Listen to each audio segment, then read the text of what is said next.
Good afternoon, YouTube. Just got done with the LBZ not too long ago. Did an oil change on Grandma's car, and we're working on trying to get the drive shaft stuff done on the STS V8. It's an 05, should be the same for 2011. But got ourselves hanger bearing and transmission mount, just because the old one's looking a little crusty, and this car's not really crusty, so I wanted it all to look pretty damn nice. And then we have in this box over here, we have new give you joints for the front and back. Should be the same. And then I have the differential bushing because mine is going bad. I don't know which one it is, so I got two different ones. There are 3 bushings total on the differential. I'm only doing the front one because that's usually the one that goes bad the most. Here's one part number, and here's the other. And I will update which one I used once I have done the job. But you're going to have to press out that bushing for the most part. And I have the ball joint press. We're going to try that. Hopefully that'll do it. Otherwise, supposedly you can rent a tool from some company online that's made something specifically for doing these bushings. But I did not rent one. Didn't even look at them to know how much it would cost. But do wide camera. Okay, so this is going to be tight. Okay, so here we have the catalytic converters up here. It's GM's stupid design of let's weld the cats to the frickin' manifold. So if your cats go bad, you gotta replace the manifold. But I had put stainless bolts in here. You probably shouldn't do that, but I did. It's because all I had laying around at the time, the frickin' original bolts snapped off, or I cut them off, and because they were not coming loose, they were stripped or whatever, I don't know. But so I put stainless ones. They seem to be holding pretty okay. I mean, I've gone to Michigan twice in this thing, I think. Twice? Once? I don't know. Either way, I've put a lot of miles on these frickin' stainless bolts. But anyway, here's the transmission mount. You can see it's got some surface rust on it. It's starting to get a little scaly. And you can look at the rest of the car. The rest of the car is not scaly and ugly. It is pretty damn nice. So that's why I'm opting for replacing it. So it looks all nice. So besides the fact that one of those bolts here, for some reason, dirt and salt or whatever got up in this collar, and the bolt actually, I don't know if you'll be able to see it, actually snapped off. In my last video I was describing, you can see it's actually punching through here. I'll have to get that patched, replaced or something. I know it's part of the subframe, but or the body of the car, but I'll just have to have that cut out and patched or something, because that's the only rust on the car, and that's actually exploded from what it was last time I looked. It's been a while since I've been down here, but yeah, that frickin' bolt rusted off up in there, unfortunately. So less than ideal, but it is what it is. And check out for leaks and stuff. And if you haven't figured it out by now, your fill plug for doing transmission fluid is right there. And if you're wondering why GM used so many damn torques, it's because this is a BMW transmission. And even if it may have a GM number punched on it or something, it's a BMW transmission. So that's why everything's hex and torque on this stupid thing where it doesn't need to be, and why it's inaccessible and whatever. But gonna have to look into, make sure it's not a rear main starting to leak here, because she's getting a little greasy looking there. So the typical North Star, we're starting to get oil leaks, mainly at the moment. Where did I see that? Oh, up here. Starting to get, I don't know how far can we zoom in. Valve cover gaskets. I don't know if you can see the edge of the valve cover or not. I'm trying to look past the camera. right up at the corner there. There you go. Right up at the top of the aluminum casting where it rounds, that's the valve cover corner. And she's leaking there, and you can see some oil on the block there. So she's dripping pretty good. Not that I'm losing oil at any exponential rate, but it's something I got to keep an eye on. You can see it dripping down the exhaust shield or whatever, so definitely gonna have to tend to valve cover gaskets, and this motor mount's starting to look like trash too. You know, you can see those cracks in it. Starting to look pretty ugly. I replaced this one. Oopsie, come on. I did replace this one when I did the engine swap. Where is it? When I did the engine swap with an AutoZone unit. It's what they had in stock for a hydraulic unit, because the other ones were like a solid mount. But I noticed a difference with this one. When it's freezing cold, it's like the fluid in there is frozen, and you can feel absolutely every single harmonic thing of the engine until the engine's fully warmed up and warmed up the fluid in there. Yeah, we got an ugly looking oil pan now, and I'm telling you, when I got this car, they must have cleaned the engine off before I took it, because it was, I mean, it wasn't crystal clean, but it wasn't full of oil. So she's gotten oily with use. So, but I'm gonna have to consider this motor mount, because she's getting, I wonder if that vibration I'm feeling with the AC on isn't due to a failing motor mount. But we have a little bit of a leaky rack and pinion, but unfortunately that's going to be, I'm just going to throw some stop leak in there, and hopefully that'll seal it up, because that's expensive. And I haven't been able to find an assisted, because this has the computerized steering or non-computerized steering, I don't remember. Either way, they didn't have this rack and pinion anywhere. So, if you could see how it's really black in between the coils there, that's because it's all wet. So, our strut is covered in dirt and crap because it's leaking, and the right side is what's primarily knocking at the moment. And, I'll tell you, the left side is got dirt on it, but it's nothing. I mean, it's pardon all the moving around. You can see it's wet with the wheel fully extended. It's a little damp, but it's nothing like the other side. So, but yeah, we're getting plenty of knocking and from the struts. So those will be next on the list, probably this next payday. Get them ordered, get them done.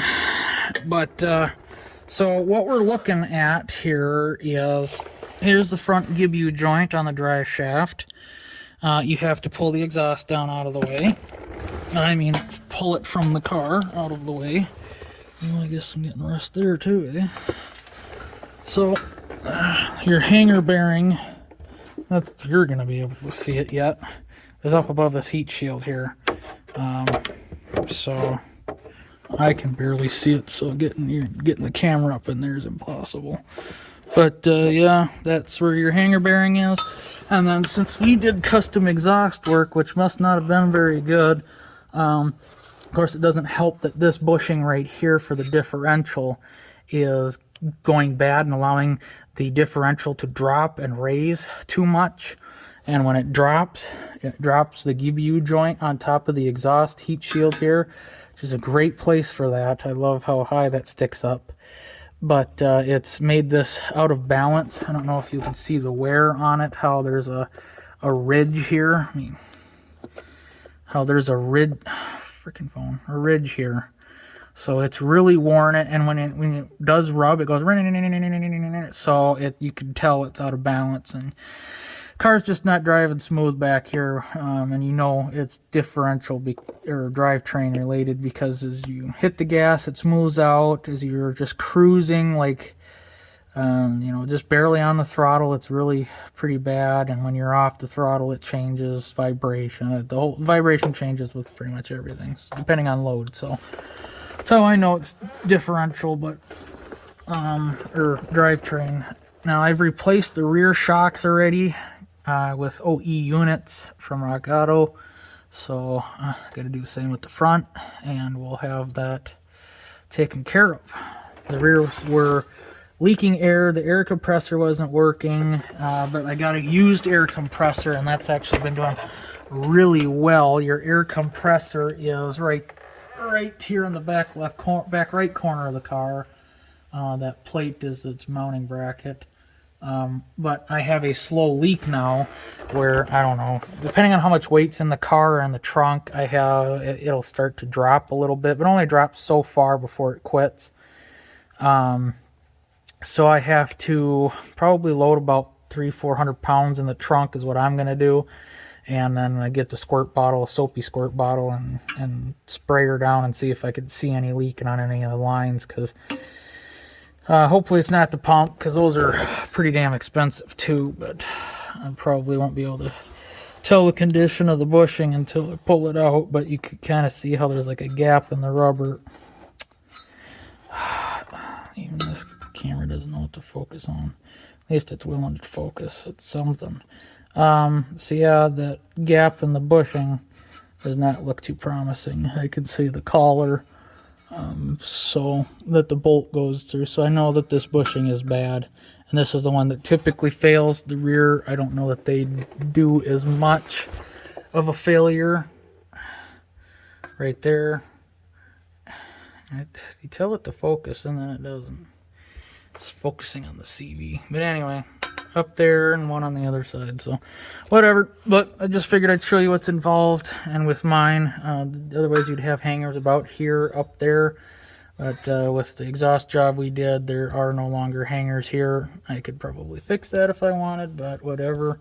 But I've just got 2 hangers on each side of that, or 1 hanger on each side of that, and then one on each side over here too. But I got hangers that are like for my truck. They're longer, they're taller, so that should drop my exhaust down a little bit and allow this more room to breathe. So I'm hoping that'll be the fix for that, and especially with the new bushing, we shouldn't have any issues.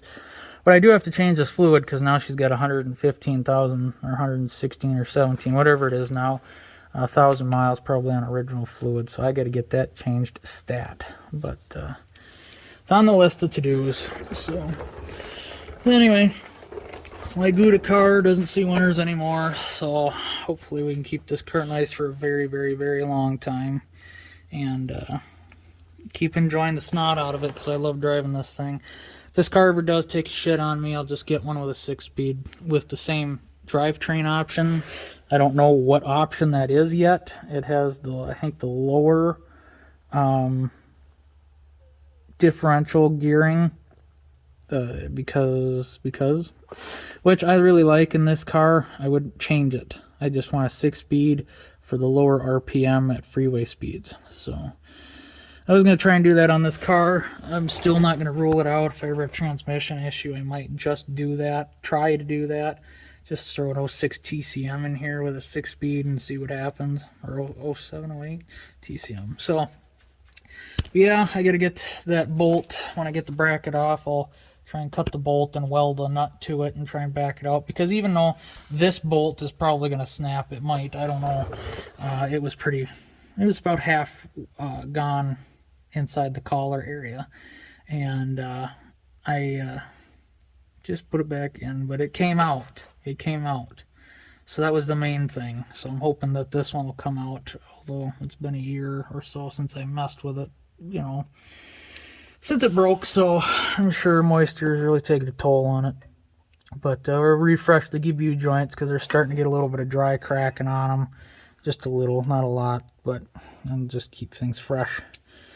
Keep them tires a burning rubber. So hope you guys enjoyed a preview of what you have to look forward to if you decide to buy a Cadillac STS or CTS, because CTS, same thing. Rear-wheel drive or all-wheel drive, doesn't matter. So, let me get to it. Thanks for watching. God bless. Okay, so another sneak peek here at what we got going on.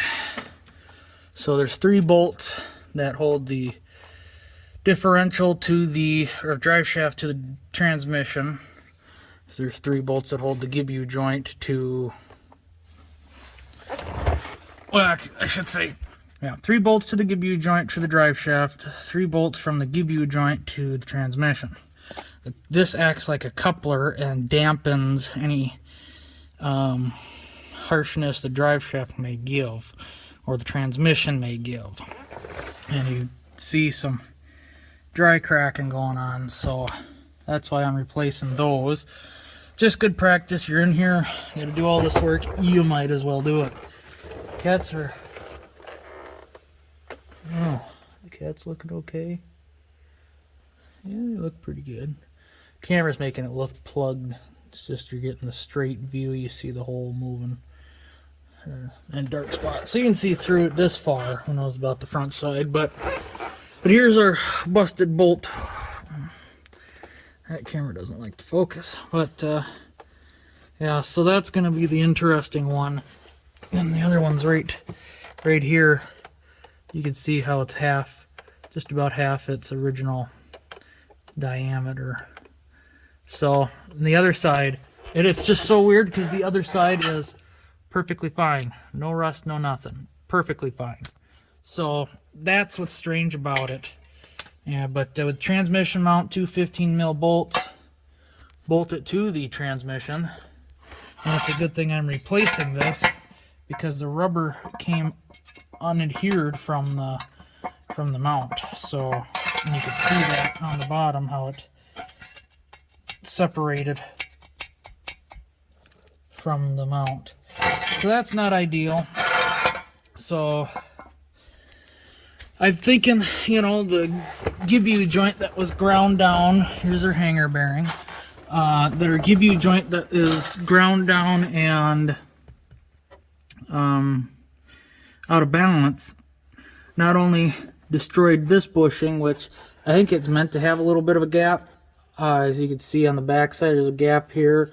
There's supposed to be one directly across from it, but it's also split open. So that bushing is shot, but I'm thinking this being out of balance, finished off that bushing. If there is any damage to the hanger bearing, you know, its solidity, and that it might have finished off this guy too, because it was shaking pretty dang good. And I wouldn't say that the hanger bearing is necessarily bad. It does have some movement. It should have just a hair. It should be fairly stiff in my opinion. At least the ones on the buses I'm working on are fairly stiff when you're done with them. But I don't know how much movement this one's supposed to have from the factory. I didn't get an OE one, but I marked the drive shaft because this is probably a balanced assembly.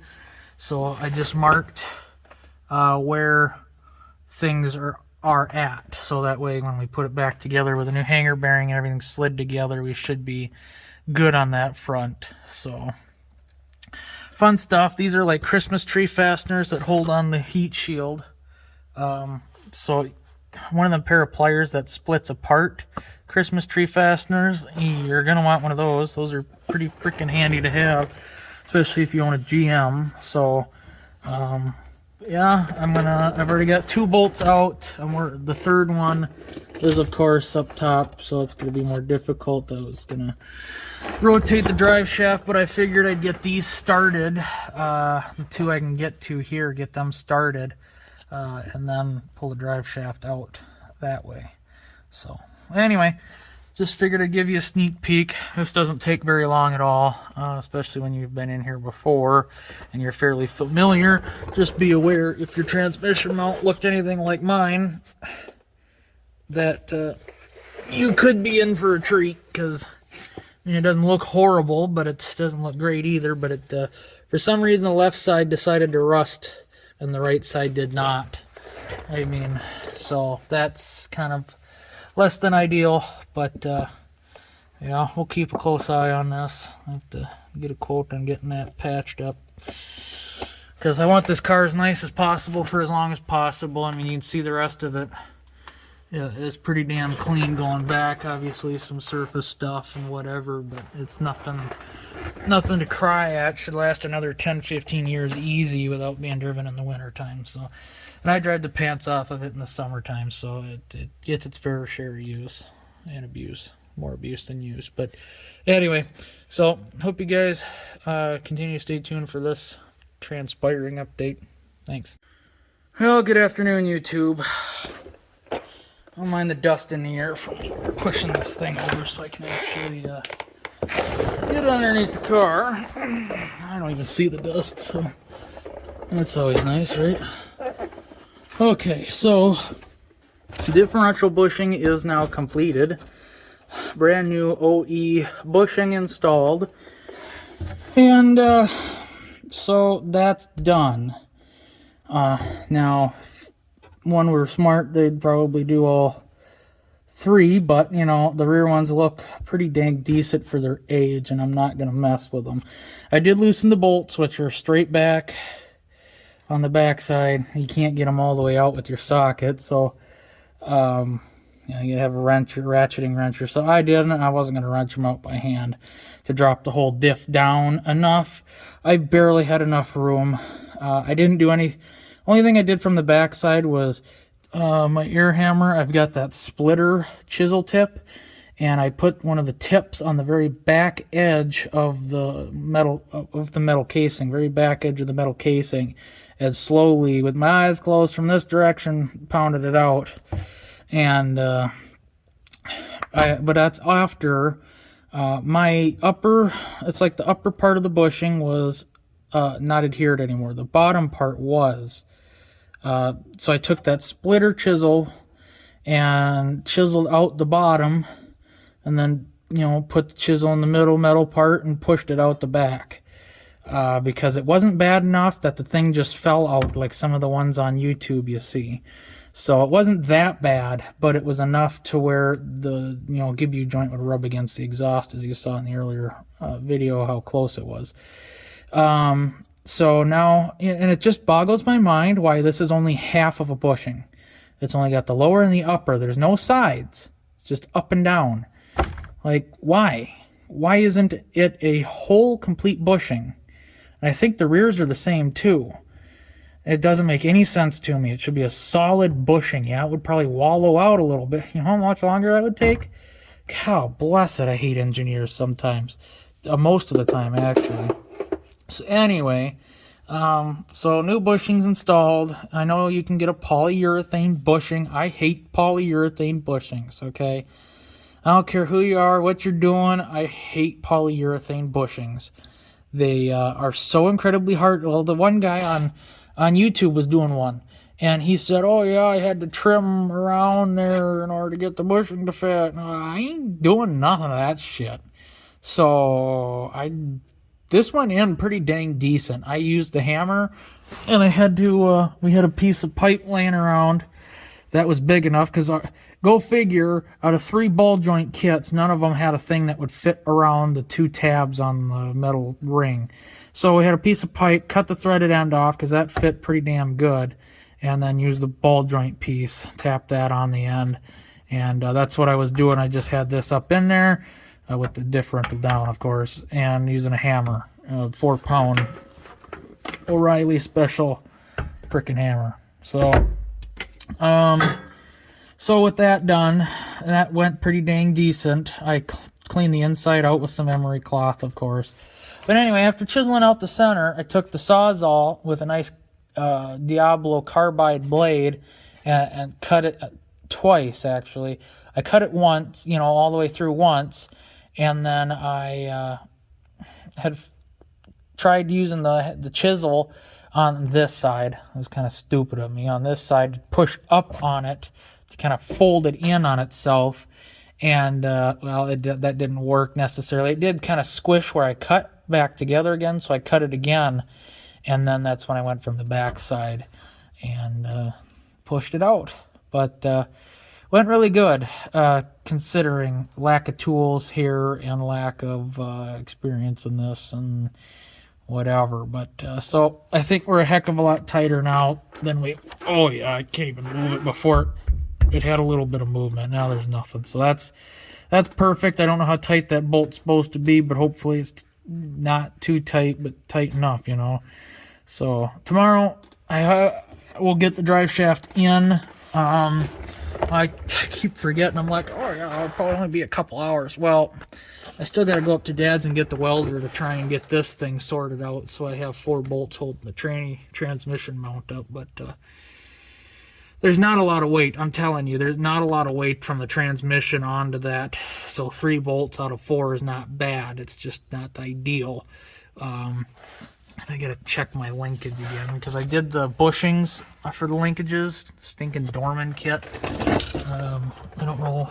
It was expensive as is with the Dorman kit, but something's already clanking and being annoying when I'm shifting gear. So I'll have to look into that again. But anyway, yeah, frickin' A. It's a bit of work. I'm not gonna lie. Not anything to complain about. It's not that bad, but there's enough work to keep you busy for a good portion of the day. But I already got the hanger bearing done. That was pretty straightforward. Took the air hammer, went from the back side. There's a snap ring in the inside of the rubber here. And then I found a piece of pipe and pounded this ring on. I took the air hammer, chiseled off the old one, punched off the ring, and yeah, it's straightforward. But make sure you mark your shaft just in case they're a balanced assembly. And yeah, and then these guys, actually I'll show you the old one. The old ones, you can see how the collar sticks out a little bit. Those collars fit into the ears on these. And the same thing with on the yokes of the transmission and differential, because they stick out 3 on each side. So that was fun. That was my biggest issue getting the drive shaft out of the car, is I couldn't figure out why the hell is this thing so damn stuck in here. I didn't have a pry bar here, go figure. But I mean, you can see how cracked up that is a bit. Well, let's go back to this one. This camera. Yeah, you can see how cracked up it is. I mean, it was due for a change. I mean, they get a lot worse, trust me, but that's still not ideal. So, because that's like your universal joint. So, anyway, even though it's got a U-joint right there, freaking stupid, right? But why it's not even a one-piece shaft, I don't know. Why it's got to have a freaking hanger bearing, it's kind of beyond me. I think it's straight anyway when it's in the car. So I'm not the engineer. I mean, a slip yoke there probably would have been more than enough, but whatever. Anyway, so had to slide the exhaust back because I had to get underneath the car further. It was not going well for me. But anyhow, that's rusting, but that one's not. Anyway, yeah, here's the good Diablo carbide thick metal blade. I really like those. Those cut relentless. But didn't even use the ball joint press. Without dropping the differential completely, or completely unbolting it, I couldn't get enough clearances and stuff that I needed, so just kind of was what it was. Good made do with what I had. See, it gets brighter. I don't understand that. It turns on when you flip it. Oh, what the hell? Oh, you know what that is? That's warm up. But why is it off? That makes no sense. It's freaking brighter on that setting than when it's normal. Oh my gosh. I got this as a gift, I guess, if you want to call it that. I couldn't tell you what brand it is. It's just some Chinese, probably Harbor Freight type of special. But it's already busted. Their tractable thing doesn't work. Shop Source. Who makes that? Anyway, yeah, I flip it up to turn it on. And then I go to flip it down to turn it off, and it gets brighter. And then it flips up, and it turns off again. I don't know how the hell that works. Whatever. Well, the important thing is that it works, right? So, anyway. Freaking I'm just tired of this project at the moment. Not really. I just want to get it done. I want to have good, smooth results. I want to be done with that part. But next longest part is going to be that rusted stud. Hopefully not very long, but probably long enough. But hopefully welding it and getting it red hot will be enough to break rust loose. And hopefully the nut won't snap off. I really love that when you go to weld a nut on and they just, you put some torque on them just a little bit, not too much, just a little bit, and you hear And then you're like, well, maybe it was breaking loose because it moved a little bit when it did that. Then you do a little bit more torque because, you know, the released tension, and a little bit of torque, snap, fucker. Oh, you know, I had that at work the other day. It's like, really? Why did you have to snap off? I welded it back on, snapped off again. Oh, and I was welding with some pretty decent heat. That wasn't just, you know, whatever. But anyway, I suppose, hope you guys enjoyed. Stay tuned. We're getting into it some more. So thanks for watching. Okay, good afternoon again, YouTube. So we're back on the case. Need to run around, get some bolts and stuff, and got some grade 8 hardware for the exhaust. Although I'll have to go get more washers. That's something I'll have to do. I only got 4 now. But we could probably make that work for now. But anyway. So 4 bolts for the exhaust flanges. Nuts. Washers. So this is what things are looking like now. New give you joint, just covered in dirt and crap. So, new give you joints, a new transmission mount. And yes, I did do it right, for the most part. Took 3 welded nuts to get this stinking stud that was snapped off out, and but that is now held in place very nicely. These bolts were untouched. They are beautiful, like brand new, besides the head. So, here's the bolt that was holding up this side on the front. So you can see she's pretty whittled down to nothing. God damn it, creeper. But yeah, that's not ideal. And of course, you know, this one was worst where I put any torque and it snapped. So, but 3 welded nuts. We finally got the stud out, and all is well. Got our new hanger bearing, got our clamp, and the PEX ring did not clamp right, but it'll be fine. Got her tightened down there, and oh, I can do it without running over stuff. New give you joint here, the important one that was worn last time. So everything's tightened down, everything is aligned.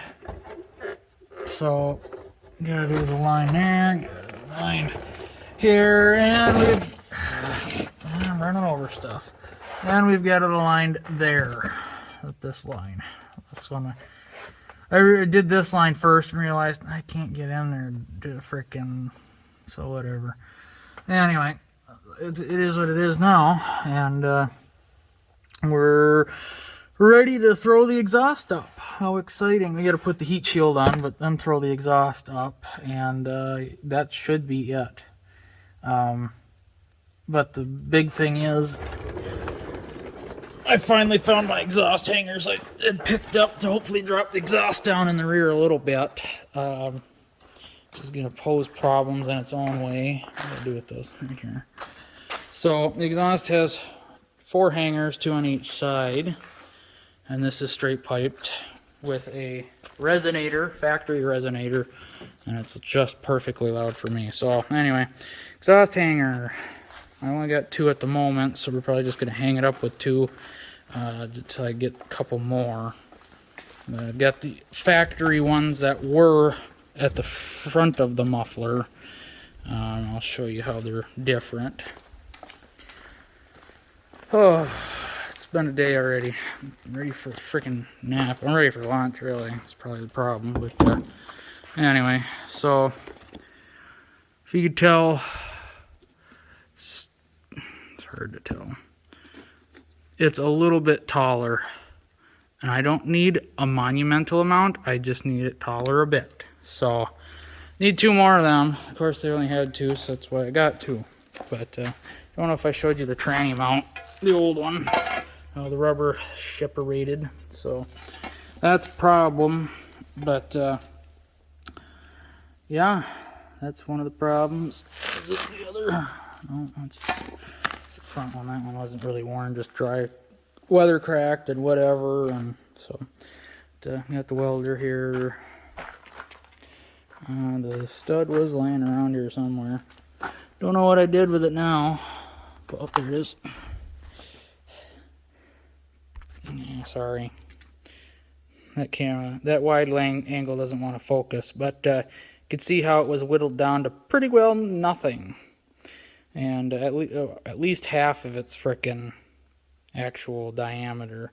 But got her all goobered up, and she came out, snapped first 2 nuts, and was like, hell damn it, I never have luck with doing this. So show you my latest purchase here for my toolbox. Throw this on the side of my toolbox. Pretty dang decent. I mean, it's not flimsy or anything, which is good, which is very good. It's got rubber mats to put on the shelves and adjustable shelves. Not quite as adjustable. I kind of wish they had given you holes all the way up, but oh well. If anything, you know, you just almost take a grinder disc and cut those or something, you know, where you want them or whatever. But yeah, that's pretty dang on decent. Got 3 drawers and they're 24-inch deep pretty much, so I can really go to town and store stuff. Because the way it is at work right now, I'm not going to do a toolbox tour at work, but on the 2 big bottom drawers of my 72-inch toolbox, you know, I've got all my tool cases and stuff. Whatever's in cases, that's in there. And I don't like that because everything is stacked on top of each other. They're stacked in front. And it's just a pain to play Tetris every time I need something out of there. So now I can just open this up. Oh, grab what I need, pull it out, and slide it back in and call it a day, right? And it's pretty damn solid. I think this, they said the cabinet or shipping weight, including the box, it's probably a good 3-4 pounds. So it's at 135, 136 pounds minus the little pallet thing it's sitting on. But 24-inch deep. It's got a bracket here to hook onto the side of the cabinet. And then it's got a bracket on the back for the back to just go from these screws to the screws on the toolbox. But it's supposed to hold 400 pounds. It's the Master Force, and I've had good luck with the Master Forces. I like them. I mean, if I hadn't have bought, I wouldn't have bought it if I didn't like their stuff. And even my coworker was fairly surprised at, you know, the Menards toolbox.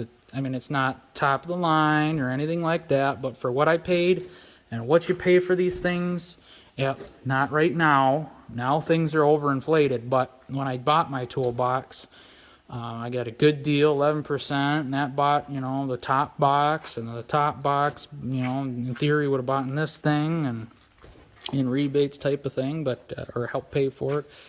So, you know, it's definitely nice to have nice stuff, and it's not a chintzy frickin' thing. I mean, it's I would say that it is in between, you know, Harbor Freight's newest, latest, and greatest toolbox. I looked at those and I thought those were pretty dang decent. It's just, it's a little small.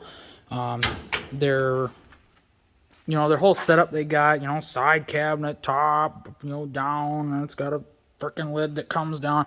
I don't like that inner cubby. I think it's too shallow height-wise. It's too short. I just don't like it, okay? I don't think it's got a light in it either, and it's dark, and it doesn't have a shelf in there, where my upper one from Master Force has a shelf up on top I can set things on, and, you know, underneath and whatever. And a charging inside there, charging on the side of the toolbox, and but I can tell you because right now I've got tools stacked on tools in my drawers, and I hate that. I hate it. So where I've got my drawer full of hammers, I've got my Milwaukee M12 drill impact, 3/8 angled impact, and the 3/8 ratchet, and that stuff's going to end up moving to one of the bottom drawers. I'm going to get the tool holders, the power tool holders, and put that in one of the big bottom drawers, and then I'll have all my Milwaukee stuff there. Battery chargers up on top of the top, charging because it's got power inside, so it's plugged in, sitting there, and yeah, so that'll be a very nice upgrade. My frickin' Harbor Freight half-inch earthquake impact that'll finally have a home instead of just sitting on the top box underneath the lid. It'll finally have a home when I get a power tool holder. So, and that battery charger's sitting up on the top too. So there's not much different from the last video I did, but things I had it, the way I had it organized at home is not quite how I have it organized at work now. Once you finally get into the job and get into the swing of things, and you move things around for your convenience, and a lot of things I didn't know if I needed or not I brought with, and turns out I didn't need, so I emptied out a drawer and whatever. So things have moved a little bit, but not too much. But now I'm gonna have more space, and I know what I'm gonna know what to do with, which is perfectly fine, and it's a very good thing. But yeah, I'd say this is in between the Harbor Freight and the, do I dare say Snap-on? I should say, no, I'm sorry. This is in between both Harbor Freight models, if not about their top Harbor Freight model. I don't know what brand that is, if it's US General or whatever brand their top one is, but they've got, the chintzy cheap shit, and then they've got the overly expensive for Harbor Freight type of thing set up. I looked at their side cabinet I was hoping maybe it'd be universal, and of course specifications don't say, but it was $1,500 for just the side cabinet. And then I thought I really wanted to get it because when I was there, I opened the door, and the door alone felt like it was like 5-10 pounds. I was like, holy crap, that feels like that's pretty doggone sturdy and everything. And $1,500, and the way it was set up inside, I wasn't going to be able to use it, not the way I want. This works best for what I'm looking at, and it's still sturdy. It's not rickety, other than the door latch rattling, but I'm telling you, it's not freaking flimsy. So where I guarantee you bought this in like the cheap Harbor Freight one, you open the door and at the bottom. So yeah, this is 1/3 of what the higher end Harbor Freight one costs. That is a good deal then, I guess. And unfortunately, apparently blue is special order now, so they don't stock anything blue. So I'd got gunmetal. At some point, maybe we'll have to get a gunmetal 72-inch lower box, so I have all matching.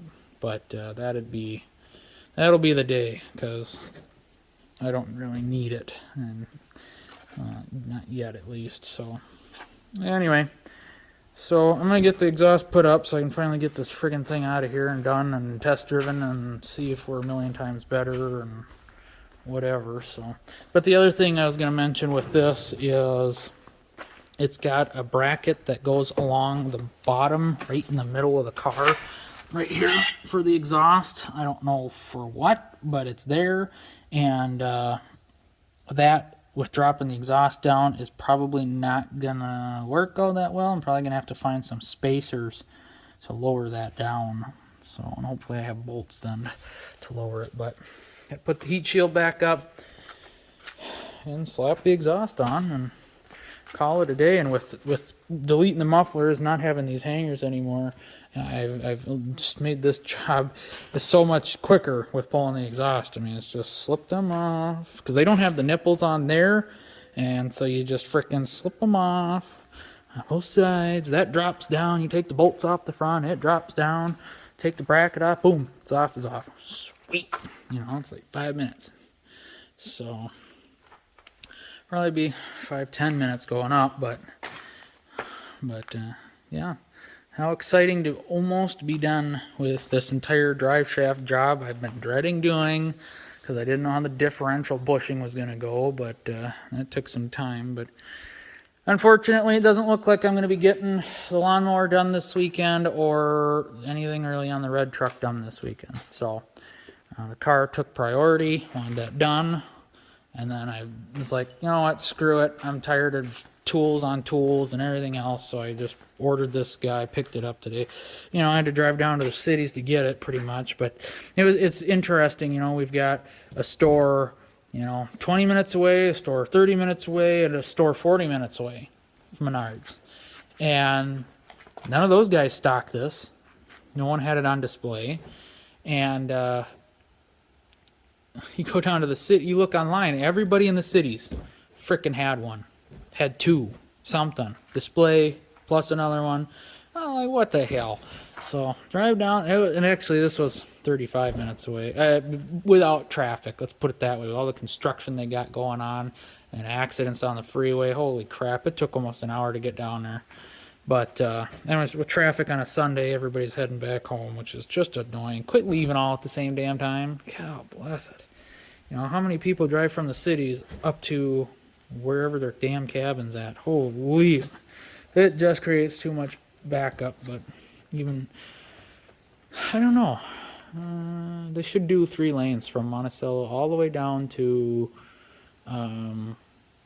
you know, the cities. Because they're doing 3 lanes from Monticello all the way up to St. Cloud, finally, on Highway 94. So, driving that route, it just sucks. And once you get past Monticello and it's 2 lanes, it's been 2 lanes. But we'll get the benefit of 3 lanes hopefully soon, but you know, 2 lanes lately is just asinine.